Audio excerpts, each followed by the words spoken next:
Good morning students, मैं संदीप कुमार आज आपके लिए लेकर आया हूँ जो जनरल स्टडी की हमारी क्लास है। आज हम इसमें डिस्कस करने वाले हैं मॉडर्न हिस्ट्री। मॉडर्न हिस्ट्री के जितने भी इम्पोर्टेंट क्वेश्चन हैं जो आपको एग्ज़ाम में देखने को मिलते हैं वो सभी मैं इस वीडियो में डिस्कस करूँगा। जितने भी अब तक के एग्ज़ाम में पूछे गए हैं हर एक क्वेश्चन इंपॉर्टेंट होगा जो यहाँ पर मैं डिस्कस करूँगा आपके साथ में। तो हम स्टार्ट करते हैं मॉडर्न हिस्ट्री। मॉडर्न हिस्ट्री का जो टाइम मैं यहाँ से लूँगा वो लूँगा 1885 से। 1885 को जो है क्या हुआ था, कांग्रेस इस्टेब्लिश्ड हुई थी। कांग्रेस इस्टेब्लिश्ड हुई थी। कांग्रेस की स्थापना हुई थी 1885 में। और जो कांग्रेस की स्थापना हुई वो कहाँ पर हुई, वो बॉम्बे में हुई। वो बॉम्बे में हुई और किसके द्वारा हुई अगर पूछी जाएगी, A.O. ह्यूम के द्वारा। A.O. ह्यूम इसके स्थापना करी थी A.O. ह्यूम ने। और अगर भारतीय की हम बात करें तो यहाँ पर दादा भाई नौरोजी, दादा भाई नौरोजी थे। और दिलचा इदुल्ची वाचा। अगर पूछा जाए क्वेश्चन में कि कांग्रेस की स्थापना किसके द्वारा हुई तो A.O. ह्यूम अगर ऑप्शन में होगा तो ये टिक करेंगे। और अगर पूछा जाए किस भारतीय के द्वारा हुई तो दादा भाई नौरोजी ऑप्शन में होगा, दिलचा इदुल्ची वाचा होगा। अब स्थापना इसकी कहाँ पर हुई, बॉम्बे में हुई। कांग्रेस का जो मकसद था वो भारत की स्वतंत्रता दिलाना था, यानी भारत को स्वतंत्रता दिलाना या आज़ादी दिलाना कांग्रेस का मेन मकसद था, इसलिए इसकी स्थापना की गई थी। इससे पहले भी बहुत सारी पार्टी बनी थी स्वतंत्रता के लिए कि ब्रिटिश सरकार जो अत्याचार कर रही थी भारत पे, तो उसको रोकने के लिए बहुत सारी पार्टी बनाई गई, लेकिन इतनी सक्सेस नहीं रही। और कांग्रेस ने इसमें सक्सेस ली थी, यानी सफलता हासिल की थी कांग्रेस ने। तो यहाँ पर हम डिस्कस करेंगे। हम यहाँ पर बताया मैंने आपको कि A.O. ह्यूम के द्वारा कांग्रेस की स्थापना हुई और दादा भाई नौरोजी भारतीय थे, दिलचा इदुल्ची वाचा थे इसमें यहाँ पे मेन। अब इसकी कुछ मीटिंगें हुई थी कांग्रेस की कुछ मीटिंगें हुई थी, सम्मेलन हुए थे जिन्हें हम बोलते हैं। अब पहली जो मीटिंग हुई थी कांग्रेस की वो 1885 में हुई थी।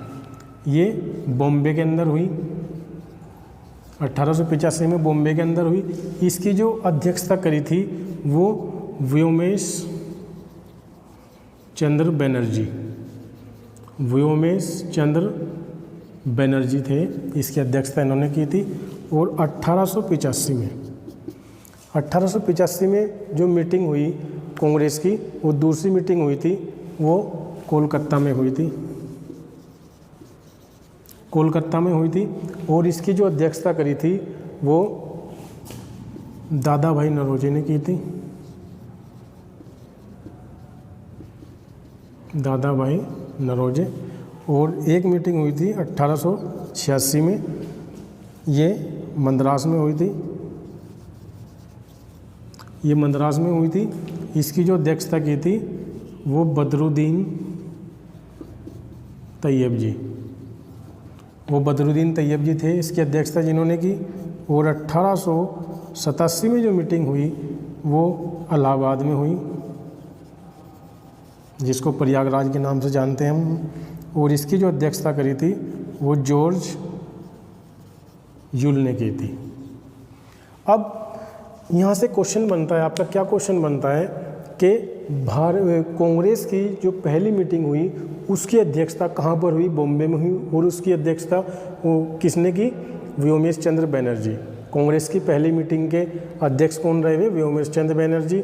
और पहले मुस्लिम लीडर कौन थे जिन्होंने कांग्रेस की अध्यक्षता की थी, बदरुद्दीन तैयब जी। और पहले इंग्लिश लीडर कौन थे, जॉर्ज यूल थे, जो 1887 में हुई थी, वो इलाहाबाद में हुई थी। इसके बाद ये बहुत सारी मीटिंगें चलती रही कांग्रेस की यहाँ पर। और इसके बाद एक मूवमेंट आया 1905 में। 1905 की हम बात करेंगे यहाँ पे। 1905 में क्या हुआ, 1905 में 1905 यहाँ पे क्या हुआ, बंगाल विभाजन। यहाँ पे बोला कि बंगाल विभाजन हुआ, बंगाल का डिवाइडेशन हो गया, बंगाल डिवाइडेशन। अब बंगाल डिवाइडेशन में क्या हुआ, बंगाल पूरा ये था, इसको दो हिस्सों में डिवाइड कर दिया गया था। इस हिस्से को बोला था ईस्ट बंगाल और इसको वेस्ट बंगाल। ठीक है, यहाँ पे बहुत दिक्कतें आई थी उस टाइम 1905 में जब ये डिवाइडेशन किया था बंगाल विभाजन में।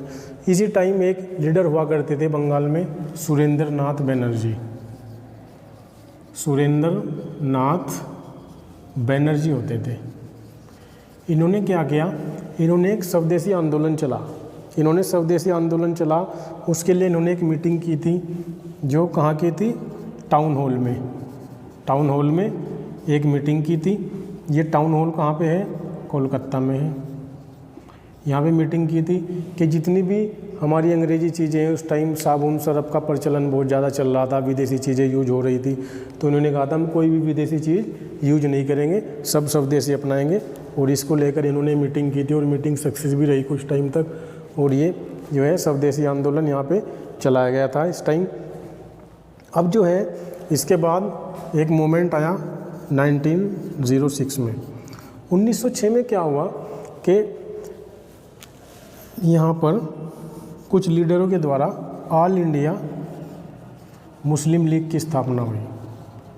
ऑल इंडिया मुस्लिम लीग की स्थापना हुई। इसकी स्थापना किसके द्वारा हुई, इसमें जो मेन लीडर थे मोहम्मद अली जिन्ना, आगा खां और सलीमुल्लाह खां इसके मेन लीडर थे, जिन्होंने ऑल इंडिया मुस्लिम लीग की स्थापना की। और ये स्थापना जो है कहाँ पर हुई, ये कोलकाता में हुई। और इसका जो हेडक्वार्टर इसका लखनऊ में था। ये याद रखना, स्थापना कहाँ पर हुई, कोलकाता में हुई, और जो हेडक्वार्टर था वो लखनऊ में था। ये बात आपको ध्यान रखनी है। इसके बाद 1906 के बाद अगला इम्पोर्टेंट जो टाइम है हमें याद रखना है, जो सेशन है वो 1907 है। 1907 में क्या था, 1907 में हमें पता है 1906 में मुस्लिम लीग की स्थापना हुई। और 1907 में क्या हुआ, इसको हम सूरत स्प्लिट के नाम से भी जानते हैं। सूरत स्प्लिट या सूरत अधिवेशन या कांग्रेस का विभाजन हुआ यहाँ पर 1907 में कांग्रेस का विभाजन हुआ, क्योंकि कांग्रेस दो अलग अलग विचारधाराओं पे चल रही थी। जिसमें एक विचारधारा ये थी कि हमें बातचीत से मामला जो है सुलझाना चाहिए, अंग्रेजों से बातचीत करके ब्रिटिश सरकार से हमें बात करनी चाहिए, तभी हमें आज़ादी मिलेगी। और एक थी कि जिस तरीके से ब्रिटिश सरकार हमसे बात करती है उसी तरीके से हम भी उनके साथ में बात करें। और इस बीच ये दोनों अलग अलग विचारधारा हो गई। तो इसमें अलग अलग लीडर सामने आए, जो यानी इनको हमने कहा है कि लोगों ने कहा कि कांग्रेस के जो नेता थे उन्होंने कहा कि भाई इसमें एक इलेक्शन करा लेते हैं हम, जितनी ज़्यादा संख्या जिस तरफ वोट डालेगी, वोटिंग करेगी, हम उसी विचारधारा को लेके आगे आंदोलन करेंगे, नहीं तो बंद कर देंगे। उसी तरह से चलेगा जिस तरह से कहेंगे। लोग कहेंगे हमें गर्म विचारधारा बनानी है तो गर्म चलेगी, नरम कहेंगे नरम चलेगी। तो एक यहाँ पे मीटिंग होनी थी, ये मीटिंग नासिक में होनी थी। जबकि जो गर्म विचारधारा के जो लीडर थे बाल गंगाधर तिलक जी थे। तो ये गर्म विचारधारा के यानी यूथ के साथ ही जुड़े हुए थे। जितने भी युवा थे वो गंगाधर तिलक यानी बाल गंगाधर तिलक जी के साथ जुड़े हुए थे। तो यहाँ पे जो एक हमारे इनके लीडर थे कांग्रेस के, वो गोपाल कृष्ण गोखले, जिनको महात्मा गांधी जी के राजनीतिक गुरु भी के नाम से भी जाना जाता है। ये नरम विचारधारा के साथ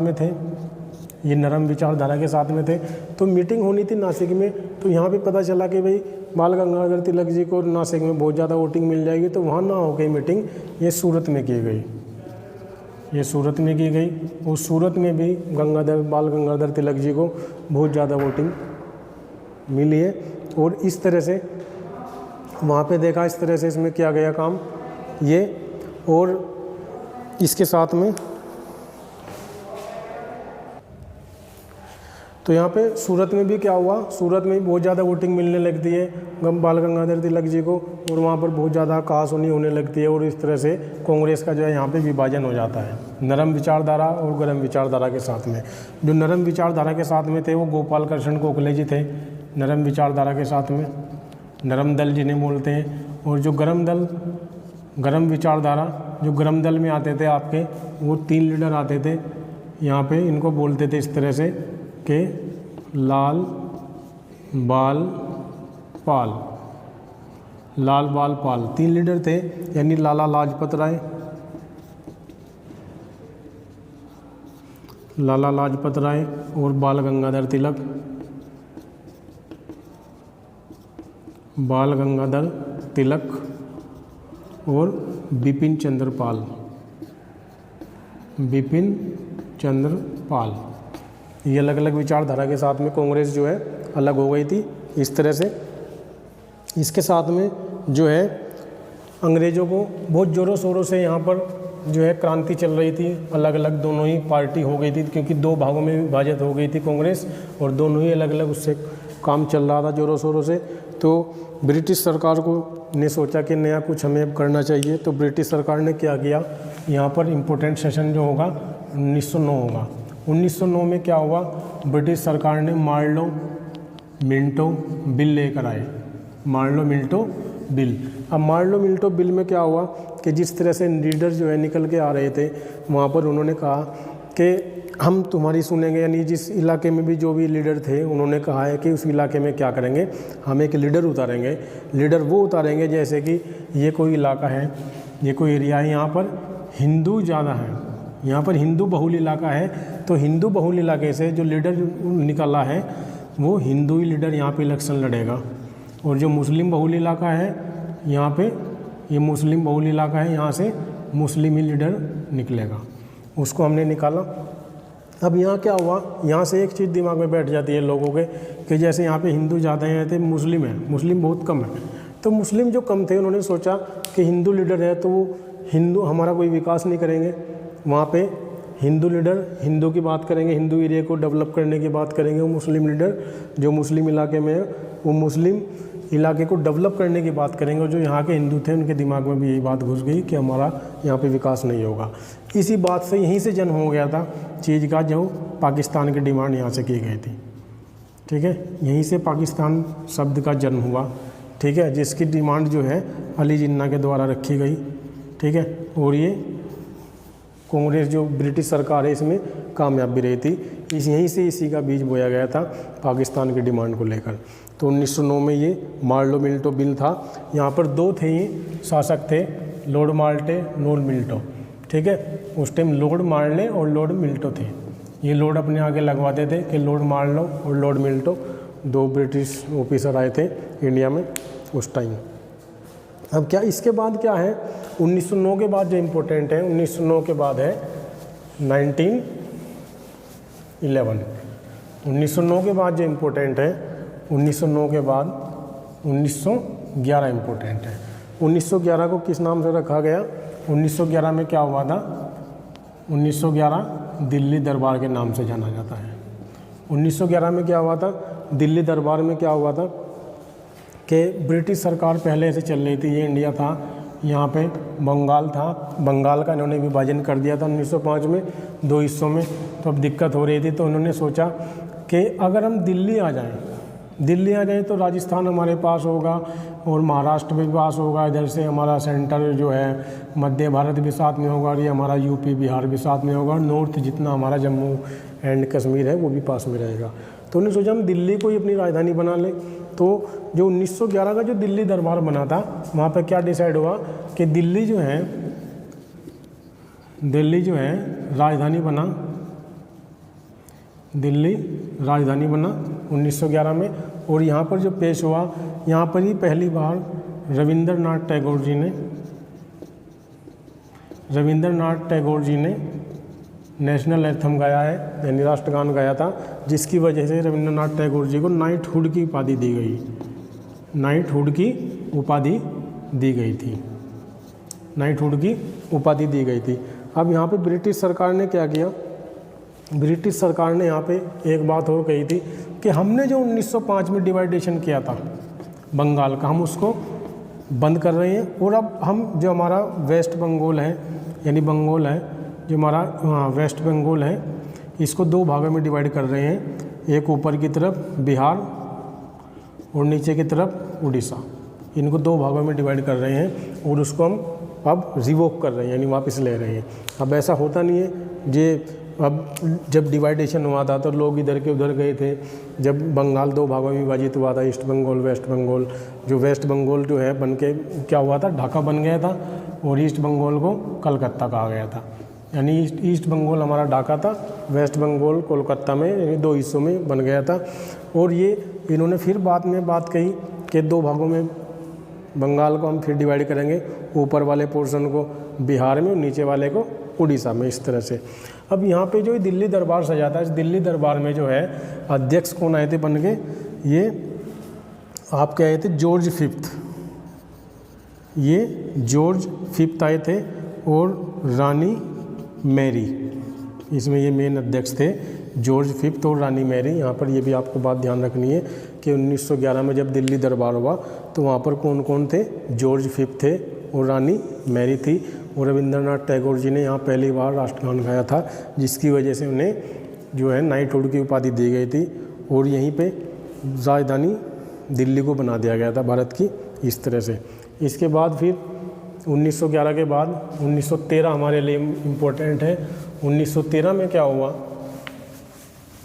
1913 में मैं बता देता हूँ आपको, 1913 में 1913 में क्या हुआ, यहाँ पे गदर पार्टी की स्थापना हुई, गदर पार्टी।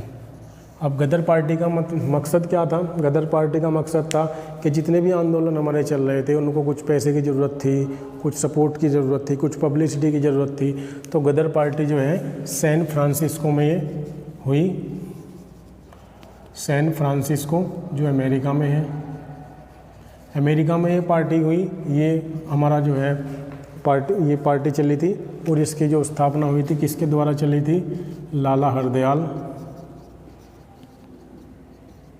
सरदार संपूर्ण सिंह और करतार सिंह, तीन यहाँ पे लीडर थे गदर पार्टी के जिन्होंने चलाई, विदेशों में चलाई इन्होंने गदर पार्टी, जहाँ से चंदा इकट्ठा होकर आ रहा था और सपोर्ट मिल रहा था भारतीयों को जो आंदोलन चल रहे थे इंडिया में। इसके बाद जो है 1915 में क्या हुआ, 1915 में क्या हुआ था, 1950 में 9 जून 1950 को महात्मा गांधी वापस आ गए, महात्मा गांधी 9 जून 1915 को महात्मा गांधी जी भारत वापस आए। भारत कहाँ से आए, साउथ अफ्रीका से, साउथ अफ्रीका से थे, वापस आए। अब साउथ अफ्रीका में महात्मा गांधी का जो आश्रम था, महात्मा गांधी का जो आश्रम था साउथ अफ्रीका में, वो टोस ट्राई की जगह थी, टोस ट्राई एक जगह थी, ठीक है, जो साउथ अफ्रीका में जहाँ इनका आश्रम था, जहाँ ये आंदोलन करते थे, वहाँ पर भी साउथ अफ्रीका में। और इनके साउथ अफ्रीका में एक क्वेश्चन और पूछा जाता है कि साउथ अफ्रीका में इनके मित्र कौन थे, तो वो थे पोलाक, पोलाक इनके मित्र थे साउथ अफ्रीका में महात्मा गांधी जी के, ठीक है। और इनके आश्रम का नाम पूछा जाता है कि आश्रम इनका कहाँ पे था, साउथ अफ्रीका में टोस ट्राई में था, ठीक है। उसके बाद 1916, उसके बाद इम्पोर्टेंट आता है आपके लिए 1916, जहाँ से क्वेश्चन पूछा जाता है। 1916 में क्या है, 1916 में होता था, 1916 में कांग्रेस प्लस मुस्लिम लीग, कांग्रेस और मुस्लिम लीग एक हो गए, कांग्रेस और मुस्लिम लीग इकट्ठे हो गए।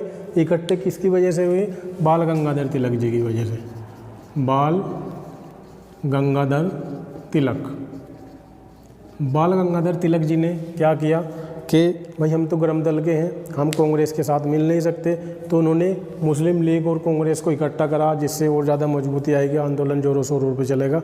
इस तरह से बाल गंगाधर तिलक जी ने ये काम किया। और इसके साथ में ही बाल गंगाधर तिलक जी ने एक हेम रूल हेम रूल मूवमेंट यानी हेम रूल आंदोलन चलाया।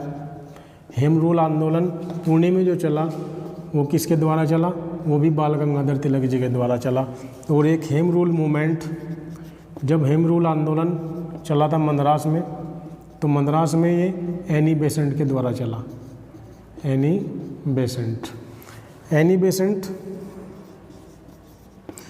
बेसेंट ने 300 से ज़्यादा किताबें लिखी थी। और एनी बेसेंट ने न्यूज़पेपर भी निकाला था जिसको बोलते थे कॉमन और न्यू इंडिया। कॉमन और न्यू इंडिया न्यूज़पेपर किसके द्वारा निकाले गए? एनी बेसेंट के। और जो हमारे बाल गंगाधर तिलक जी थे, इन्होंने केसरी और मराठा न्यूज़पेपर निकाला, जिससे कि लोगों में बात पहुँचे कि भाई आंदोलन चल रहे हैं, लोग जागरूक हों। इसलिए बाल गंगाधर तिलक जी बहुत सारे काम कर रहे थे। उन्होंने कांग्रेस मुस्लिम लीग को मिलाया और न्यूज़पेपर निकाले, और हेम रूल लीग आंदोलन में भी हिस्सा लिया। और साथ में हेम रूल लीग आंदोलन मद्रास तक पहुंचा, जहां पर इसका नेतृत्व किसने किया? एनी बेसेंट ने किया। वहां पर इस तरह से, और मराठा और केसरी जो है बाल गंगाधर तिलक जी ने ये निकाले, न्यूज़पेपर निकाले। और कॉमन और न्यू इंडिया एनी बेसेंट ने निकाले। इसके बाद जो इम्पोर्टेंट है हमारे लिए वो क्या है? 1916 ख़त्म हो गया। 1916 के बाद जो इम्पोर्टेंट है वो 1917 है। 1917 में क्या हुआ कि किसानों को दिक्कत हो रही थी बिहार में।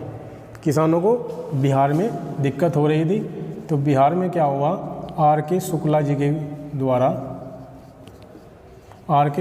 के द्वारा महात्मा गांधी जी को बुलाया गया।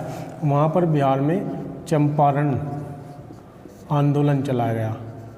बिहार में चंपारण आंदोलन चलाया गया, जो किसानों के हित के लिए था। और आर के शुक्ला जी के द्वारा इनको बुलाया गया था, गांधी जी को, वहाँ पर। और महात्मा गांधी जी ने, यानी ये महात्मा गांधी जी का इंडिया में पहला आंदोलन था। पहला आंदोलन क्या था? चंपारण आंदोलन। महात्मा गांधी जी का पहला आंदोलन चंपारण आंदोलन था बिहार में। ठीक है। इसके साथ 17 के बाद 1918 में क्या हुआ कि एक आंदोलन और गांधी जी ने चला, जिसको बोलते हैं अहमदाबाद आंदोलन। इसको अहमदाबाद मजदूर मिल आंदोलन भी बोलते हैं। अहमदाबाद मजदूर मिल आंदोलन भी बोलते हैं। यहाँ पर मजदूरों के हक के लिए गांधी जी ने आंदोलन चलाया है। और इसमें गांधी जी ने पहली बार जो है हंगर स्ट्राइक की, यानी भूख हड़ताल की। यानी ये क्वेश्चन आ सकता है कि गांधी जी ने पहली बार भूख हड़ताल किस आंदोलन में की? वो अहमदाबाद मिल आंदोलन में की थी, जो 1918 में हुआ। ठीक है, 1918 में हुआ। इसके बाद जो मेन मूवमेंट आता है हमारा 18 के बाद, वो 1919 में क्या हुआ? 1919 में क्या हुआ है कि ब्रिटिश सरकार क्या है, तंग आ जाती है। बहुत ज़्यादा ब्रिटिश सरकार परेशानी में आ जाती है, क्योंकि आंदोलन पूरे ज़ोरों शोरों पे चल रहे थे, भारतीय आज़ादी के लिए पूरे उत्सुक थे। तो उन्होंने एक अपना कानून लगाया, जिसको बोलते थे काला कानून। काला कानून के नाम से बोला, इसको रोलेक्ट एक्ट के नाम से भी जानते हैं। रोलेक्ट एक्ट। इस एक्ट के तहत, यानी बिना दलील, बिना वकील, बिना अपील, बिना दलील, बिना वकील, बिना अपील, सीधा कहीं भी अगर मीटिंग होगी, सीधे अरेस्ट, कोई सुनवाई नहीं होगी। और गोली मारने के आदेश थे वहाँ पर इस कानून को लेकर। ठीक है, ये कानून जो है ये 5 फरवरी 1919 से ब्रिटिश सरकार ने लागू कर दिया था। ठीक है, इसके बाद जो है 13 अप्रैल को जलियांवाला बाग में एक सभा बुलाई गई थी, जो सभा चल रही थी वहाँ पे 13 अप्रैल को जलियांवाला बाग हत्याकांड बोलते हैं हम इसको। यहीं पर ब्रिटिश सरकार के द्वारा गोली चलाई गई थी। जनरल डायर के द्वारा जो ऑर्डर दिया गया था, उसके द्वारा यहाँ पर हत्याकांड हुआ। और इस हत्याकांड में 380 लोग अप्रोक्सीमेट मरे थे, ज़्यादा ही होंगे, ठीक है। बहुत ज़्यादा लोग वहाँ पर मरे थे जलियांवाला बाग हत्याकांड में, 380 लोग मरे थे। और उस टाइम जो है भारत का जो वायसराय था वो लॉर्ड चैम्सफोर्ड था, लॉर्ड चैम्सफोर्ड। जनरल डायर के द्वारा गोली चलाने का आदेश दिया गया। लॉर्ड चैम्सफोर्ड उस टाइम जो है वायसराय था भारत का, ठीक है। और इसी हत्याकांड की वजह से रविंद्रनाथ टैगोर जी ने नाइटहुड की जो उपाधि थी, नाइटहुड की उपाधि रविंद्रनाथ टैगोर जी ने वापस कर दी थी, जो उन्हें 1911 में मिली थी नेशनल एंथम गाने की वजह से। ये भी हमें बात ध्यान रखनी है कि रविंद्रनाथ टैगोर जी ने कब अपनी नाइटहुड की उपाधि वापस कर दी थी। वो 1919 में की थी जलियांवाला बाग हत्याकांड के बाद से, ठीक है। इसके बाद गांधी जी ने जो है 1920 में एक आंदोलन चलाया। इसके बाद जलियांवाला बाग हत्याकांड के बाद 1920 में जो है गांधी जी ने एक आंदोलन चलाया, असहयोग आंदोलन।